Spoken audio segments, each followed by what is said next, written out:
নমস্কার বন্ধুরা, বাণীকথা চ্যানেলে আপনাদের সকলকে স্বাগত জানাই। আজকের এই ভিডিওটি অবশ্যই মন দিয়ে দেখুন। ভগবান শ্রীকৃষ্ণের এই উপদেশগুলি আপনার চলার পথে সঠিক মার্গ দর্শন করাবে এবং আলোর দিশারি হয়ে উঠতে সাহায্য করবে।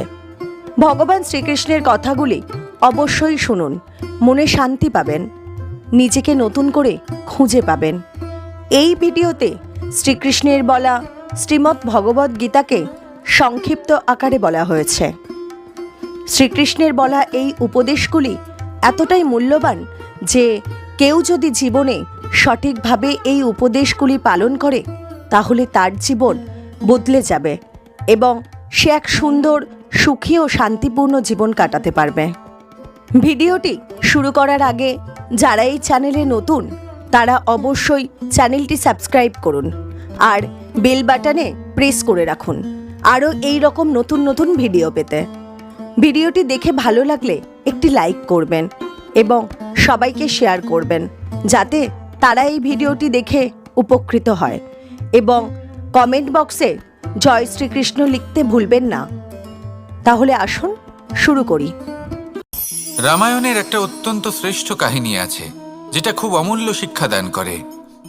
দশানন যখন ধরাশায়ী হলেন এবং মৃত্যুশয্যায় শুয়েছিলেন, ওনার শেষ নিঃশ্বাস ত্যাগের সময় শ্রীরাম লক্ষ্মণকে বললেন যে, হে লক্ষ্মণ, রাবণের কাছে যাও, ওখানে যাও, ওনার থেকে কিছু জ্ঞান অর্জন করে এসো। উনি হলেন মহাজ্ঞানী আর ওনার থেকে জ্ঞান অর্জনের এটাই শ্রেষ্ঠ সুযোগ। লক্ষ্মণ প্রথমে মানতে চাইলেন না, কিন্তু শ্রীরাম বোঝানোর পরে লক্ষ্মণ ওনার কাছে গেলেন, রাবণের মাথার কাছে গেলেন আর বললেন, দাদা বলেছেন আপনার থেকে জ্ঞান অর্জন করতে। রাবণ কিছুই বললেন না। লক্ষ্মণ বললেন, আপনি তো দেখছি খুব অহংকারী, মৃত্যুশয্যায় শুয়ে আছেন, শেষ নিঃশ্বাস ত্যাগ করতে চলেছেন, আর তাও এত অহংকার। রাবণ বললেন, নিজের দাদা রামকে ডাকো। শ্রীরাম এলেন, রাবণের পায়ের কাছে এসে দাঁড়ালেন। উনি নিজের হাত জোড় করলেন আর বললেন, হে মহাপণ্ডিত রাবণ, আপনি হলেন মহাজ্ঞানী, দয়া করে আমাদের কিছু জ্ঞান প্রদান করুন। রাবণ বিনম্র চিত্তে ওনার কথা শুনলেন, খুব বিনম্র চিত্তে ক্ষমা প্রার্থনাও করলেন, আর এই সংসার একটি অত্যন্ত শ্রেষ্ঠ জ্ঞান লাভ করল। এর দ্বারা আমরা ঠিক কি শিক্ষা লাভ করি? রাম এবং লক্ষ্মণ দুজনেই ছিলেন তেজস্বী, দুজনেই ছিলেন শ্রেষ্ঠ, ছিলেন বীর, ছিলেন বলবান। কিন্তু শ্রীরামকে মর্যাদা পুরুষোত্তম বলা হয়ে থাকে, কারণ উনি বীর ছিলেন, সাহসী ছিলেন, তার সাথে একটি অত্যন্ত গুরুত্বপূর্ণ গুণ ছিল। সেই গুণ হলো বিনম্রতা। এটা খুবই শ্রেষ্ঠ একটা গুণ। যদি কেউ আপনাকে কটু কথা শোনায় তাহলে উত্তরটা আপনি বিনম্রভাবেও দিতে পারেন। এই বিনম্রতা এমন এক আবেগ যেটা দেখে মনে হবে কোমল, কিন্তু এটা ততটাই প্রবল অস্ত্র, এমন একটা অস্ত্র যা সকলকে নিরস্ত্র করে দিতে পারে। যদি আপনি সাহসী হন এবং বিনম্র হন তাহলে আপনি বিজয়ী হবেন। যদি আপনি জ্ঞানী হন এবং বিনম্র হন তাহলে আপনি অবশ্যই মহাজ্ঞানী হয়ে উঠবেন। তাই নিজের মনে বিনম্রতা ধরে রাখুন আর ভালোবেসে বলুন, রাধা রাধা।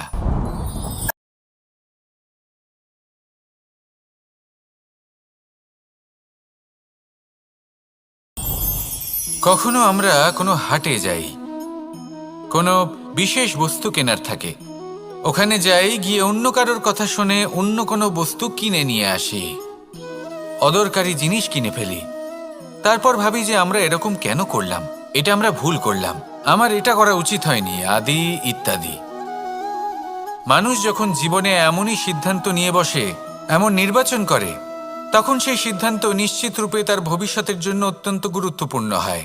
কিন্তু যদি আপনি কোনো অনুচিত চয়ন করে ফেলেন তাহলে মন খারাপ করবেন না, সেই গ্লানিবোধ নিয়ে কষ্ট পাবেন না, সামনে অগ্রসর হতে থাকুন, কারণ এই অনুচিত নির্বাচন আপনাকে উচিতভাবে জীবনযাপনের পথ দেখাতে পারে। এবার যদি আমি আপনাকে বলি যে আপনি আগুনে হাত দিন, সেটা কি আপনি করবেন? করবেন না। কেন?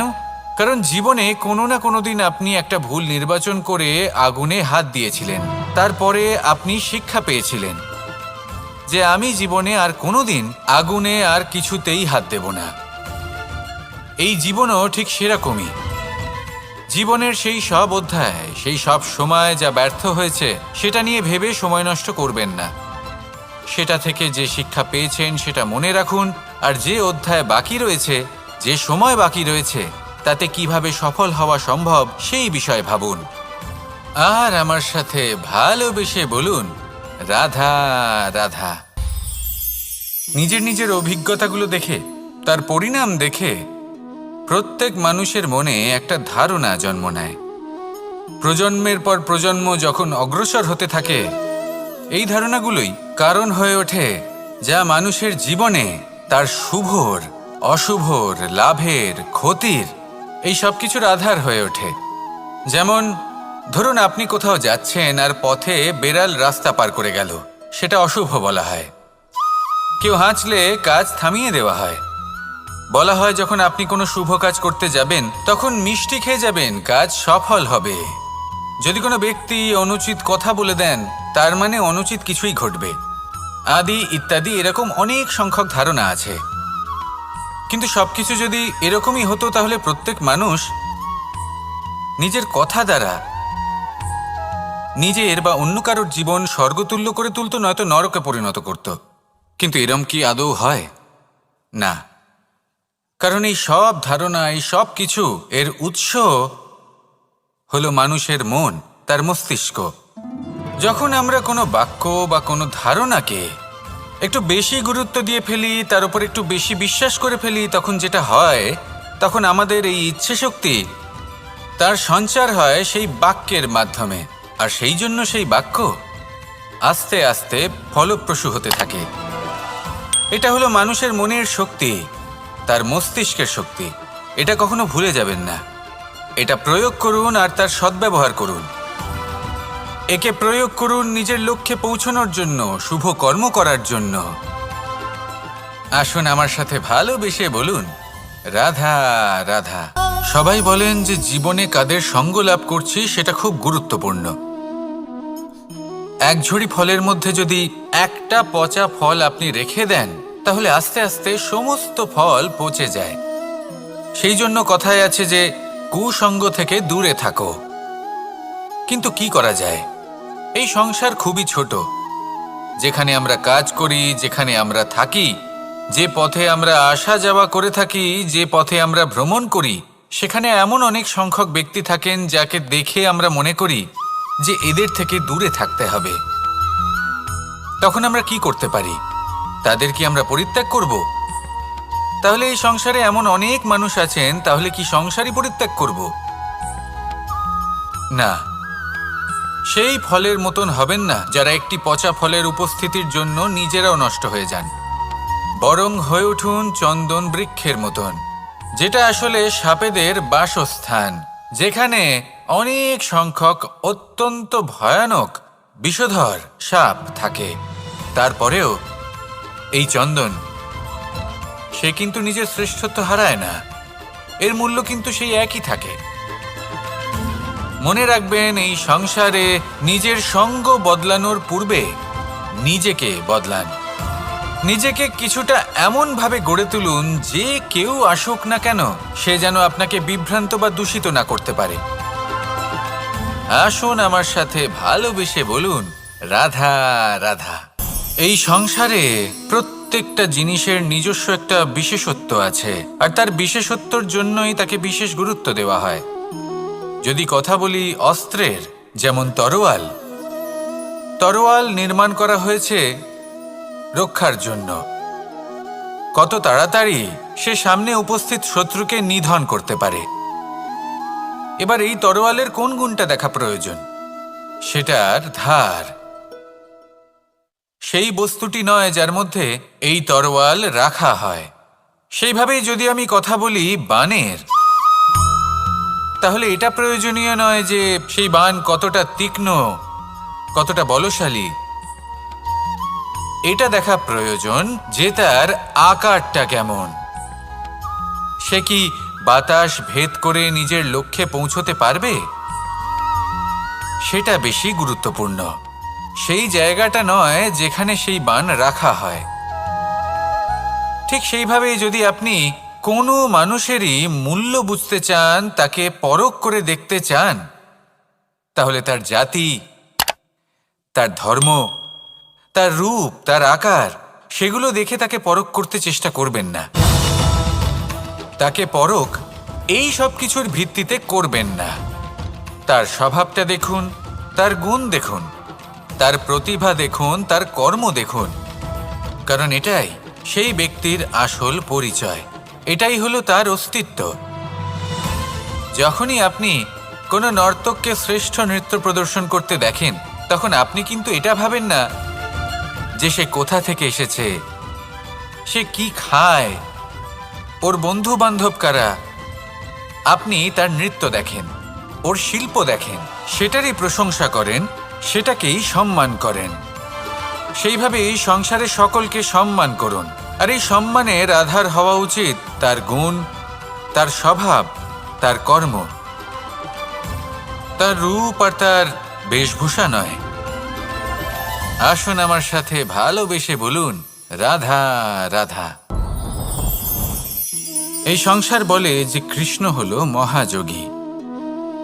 কেউ বলে যে কৃষ্ণ হলো সাংখ্যযোগের প্রবর্তক, কেউ বলে ভক্তিযোগের, কেউ বলে জ্ঞান যোগের, কেউ কেউ এটা মনে করেন যে অষ্টাঙ্গ যোগের প্রভু হলাম আমি। কিন্তু এই যোগ আসলে কি? যোগ বিষয়টাকে বোঝা খুব একটা কঠিন নয়, কিন্তু সেই যোগকে নিজের যাপনের অংশ করে তোলা হলো অত্যন্ত কঠিন, আর তার জন্য প্রয়োজন অভ্যাস।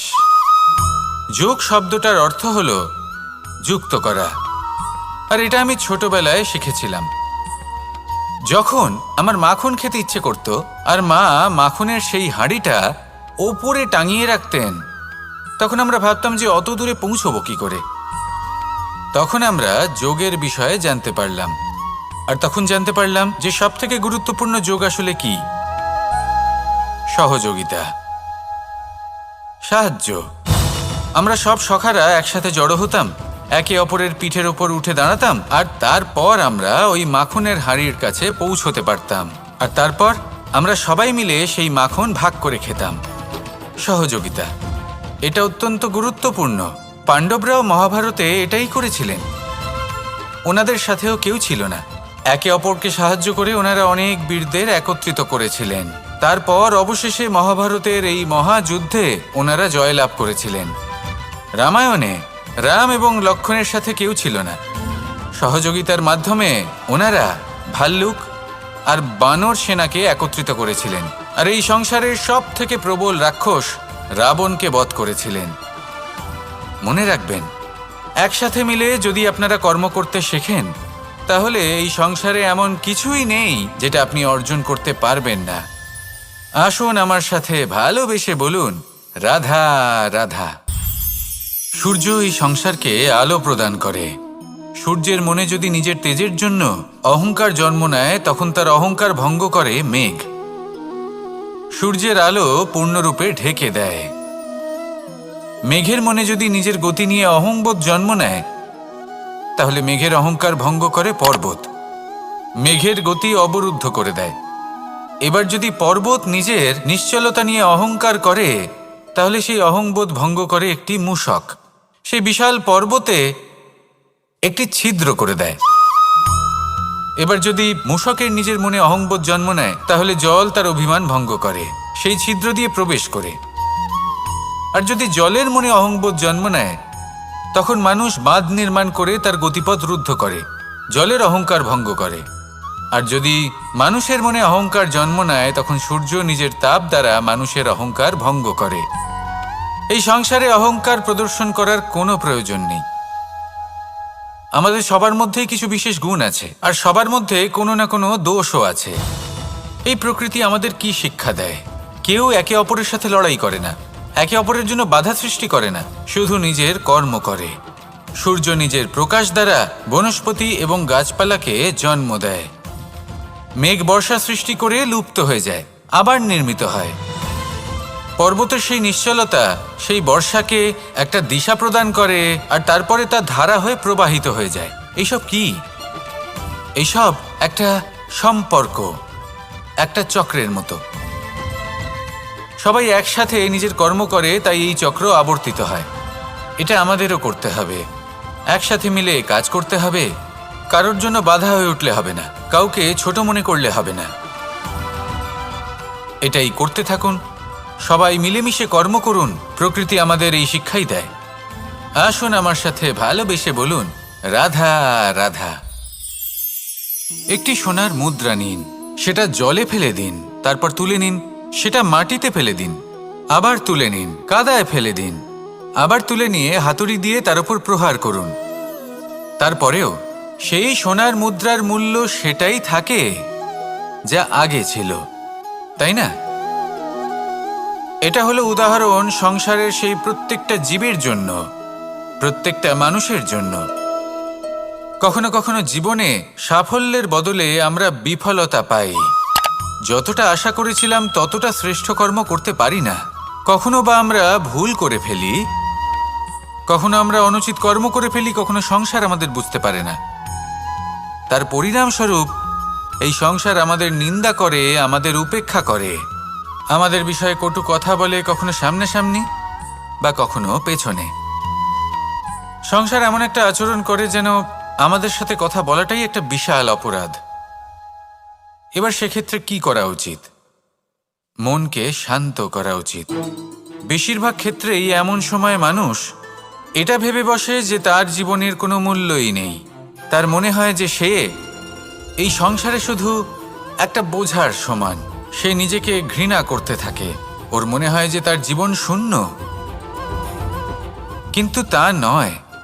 আপনি সোনার মুদ্রার মতো, যদি আপনার মধ্যে সেই গুণ থাকে, আপনি শ্রেষ্ঠ কর্ম করেন, আপনার মধ্যে সেই বিদ্যা থাকে, আপনি নিরন্তর প্রয়াস করেন, সৎকর্মের পথে এগোতে থাকেন, তাহলে আপনার নিজের যে মূল্য তৈরি হয় সেটা কোনো পরিস্থিতিতে কোনো ব্যক্তি আপনার থেকে কেড়ে নিতে পারবে না। শুধু নিজে ভেঙে পড়বেন না, এটা ভাবুন যে সম্মান আপনি হারিয়েছেন সেটা আপনি কিভাবে ফিরে পেতে পারেন, তার জন্য কি করতে হবে। যে ধন আপনি হারিয়েছেন সেটা পেতে হবে কিভাবে, তার জন্য কি কি করতে হবে। শান্ত মনে সবটা ভেবে দেখুন, সিদ্ধান্ত নিন এবং অগ্রসর হন। আপনি এই সংসারের কাছে তেমনই হয়ে উঠবেন যেমন আপনার কর্ম হবে। যদি তা শ্রেষ্ঠ হয় সবাই তাই ভাববে। আসুন আমার সাথে ভালোবেসে বলুন, রাধা রাধা।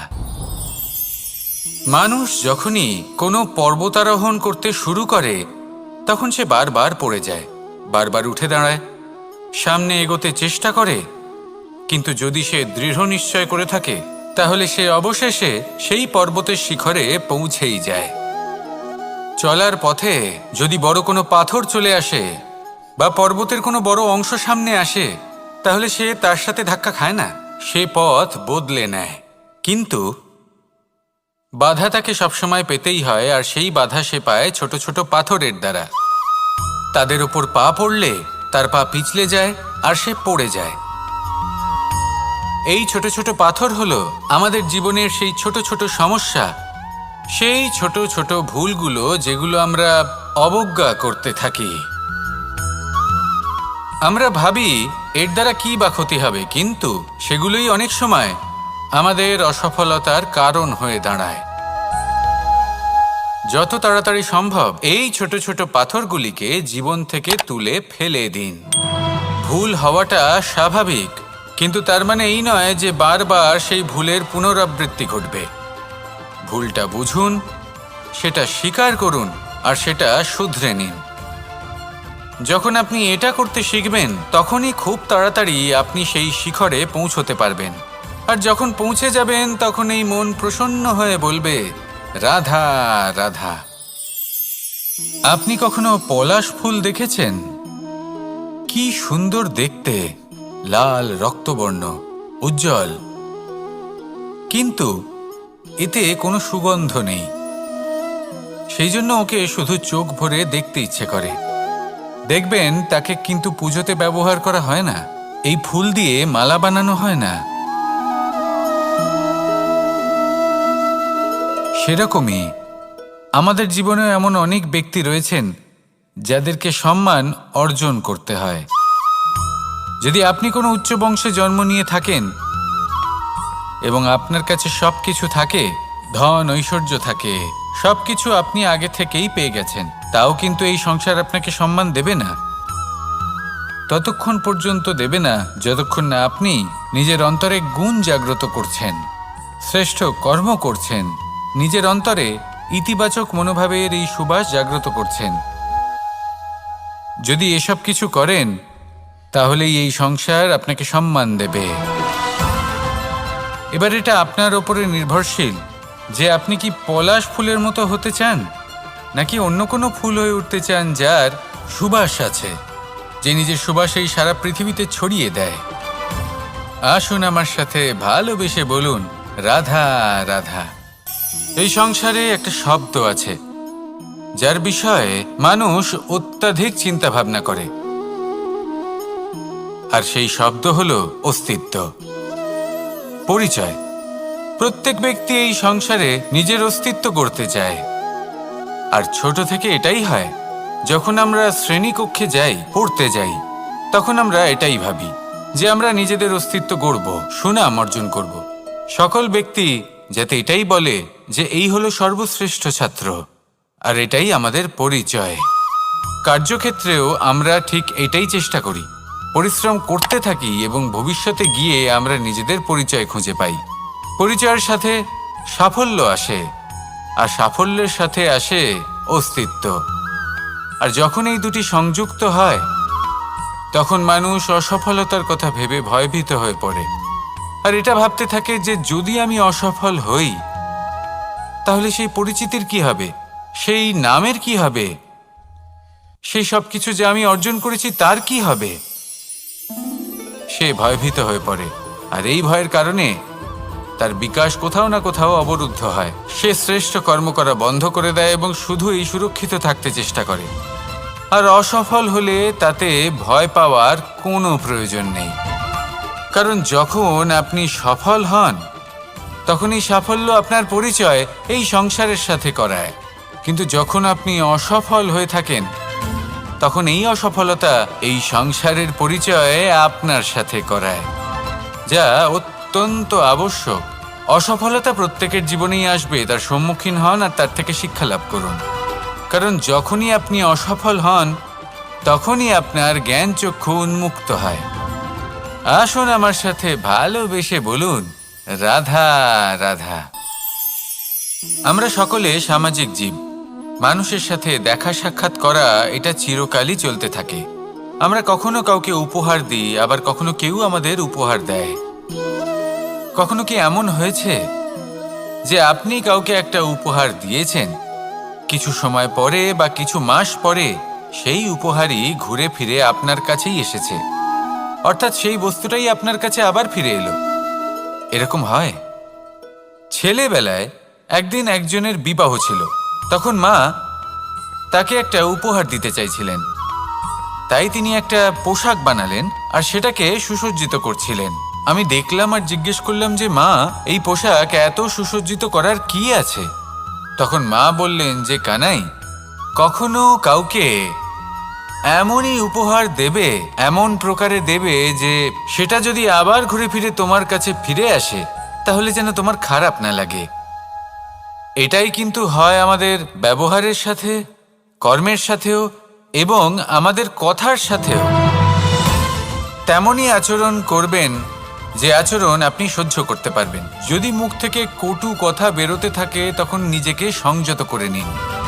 সেই শব্দই প্রয়োগ করুন যেটা আপনি তার বদলে শুনতে চাইবেন এবং আপনার দুঃখও হবে না। কারণ আপনার কর্ম এমন একটা উপহার যেটা আবার ঘুরে ফিরে ফলস্বরূপ আপনার কাছেই আসবে। সেই জন্য নিজের আচরণ শুভ করুন, নিজের মানসিকতা শুভ করুন, নিজের মুখ থেকে মধুর বাণী নিঃসৃত করুন, আর এইভাবেই মধুরভাবে বলুন, রাধা রাধা। পাশা নামক এই খেলাটি আপনারা নিশ্চয়ই খেলেছেন, না খেলে থাকলে দেখেছেন, আর যদি দেখেও না থাকেন তাহলে নিশ্চিত রূপে শুনেছেন। মহাভারতের এই মহাযুদ্ধ কোথাও না কোথাও এই পাশা নামক খেলার কারণে হয়েছিল। পাশার এই বিচিত্র খেলা, দান, এইসবের কারণে কেউ নিজের মাথায় রাজ মুকুট পরিধান করেছিলেন, আবার সেখানেই পরাজিত হওয়ার জন্য কাউকে বনবাসও ভোগ করতে হয়েছিল। কিন্তু এই খেলা সমাপ্ত হওয়ার পরে সমস্ত ঘুঁটি আর এই পাশার ছক একই পুটলিতে স্থান পেল। এটাই হলো আমাদের জীবন। এই সংসারে আমরা জয় পরাজয়ের বিষয়ে এতটাই ভাবি, এত চিন্তা করি যে এই জীবনের খেলার আনন্দটাই উপভোগ করতে পারি না। আর অবশেষে কি হয়? কেউ জয়ী হন, কেউ পরাজিত হন, কিন্তু দুজনেই একই স্থানে পৌঁছে যান। প্রত্যেক ব্যক্তি মৃত্যুর পরে একটি নির্দিষ্ট স্থানেই পৌঁছতে বাধ্য,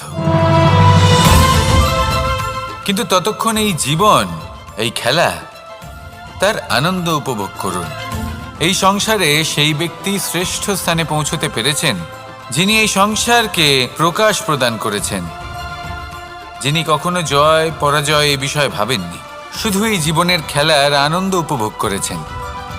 এটাই আপনিও করুন আর আমার সাথে ভালোবেসে বলুন, রাধা রাধা। প্রত্যেক মানুষ নিজের জীবনে দুঃখ অনুভব করেন। প্রত্যেকের দুঃখ আলাদা হতে পারে। কারোর মনে এই দুঃখ থাকে যে সে তার বাবা মায়ের সব ইচ্ছে পূরণ করতে পারেননি। কেউ এটা ভেবে দুঃখ পান যে সে চিরকাল সদাচার করেছেন, সৎকর্ম করেছেন, কিন্তু তাও তাকে দুরাচারী বলে মনে করা হয়। কেউ এটা ভেবেও দুঃখ পান যে তার সামনে যে ব্যক্তি রয়েছেন তার চোখে তিনি শত্রু হয়ে উঠেছেন বা দুষ্ট হয়ে উঠেছেন, যেখানে তিনি হয়তো কোনো অনুচিত কাজই করেননি। এবার এই সমস্ত বিষয় নিয়ে ভেবে নিজের ব্যক্তিত্ব নিয়ে সন্দেহ প্রকাশ করবেন না।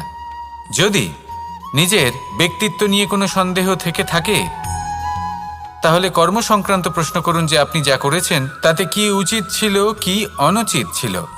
যেটা প্রয়োজন সেটা এটা বোঝার যে আপনার অন্তর্মন, আপনার বিবেক আপনাকে কি বলছে, আর আপনার অন্তর্মন আর আপনার বিবেক আপনাকে যেটা করতে বলবে শুধু সেটাই করুন। আর তারপরে এই সংসার কি বলবে, কি ভাববে সেসব নিয়ে ভাবতে যাবেন না, কারণ এই সংসার তো ঈশ্বরকেও প্রশ্ন করে থাকে, ঈশ্বরকেও দোষী মনে করে। কখনো কখনো যখন কোনো ঘটনা মানুষের ইচ্ছা অনুযায়ী ঘটে না, তখন মানুষ এটা বলে যে হে ঈশ্বর, আপনি আমার পাশে থাকলেন না, আপনি বড়ই কঠোর, এটা আপনার দোষ। যেখানে বেশিরভাগ সময় হয়তো সে নিজেই নিজের কর্মফল ভোগ করছে। আর কখনো কখনো ঈশ্বর হয়তো তার জন্য আরো ভালো কোনো পরিকল্পনা করে রেখেছেন, কিন্তু মানুষ সেটা বুঝতে পারে না। তাই দিনের শেষে যেটা প্রয়োজন সেটা হলো নিজের মনের কথা বুঝতে হবে। আপনার বিবেক কি বলছে শুধু সেটাই করুন আর সামনে এগোতে থাকুন। আমার সাথে ভালোবেসে বলুন, রাধা রাধা।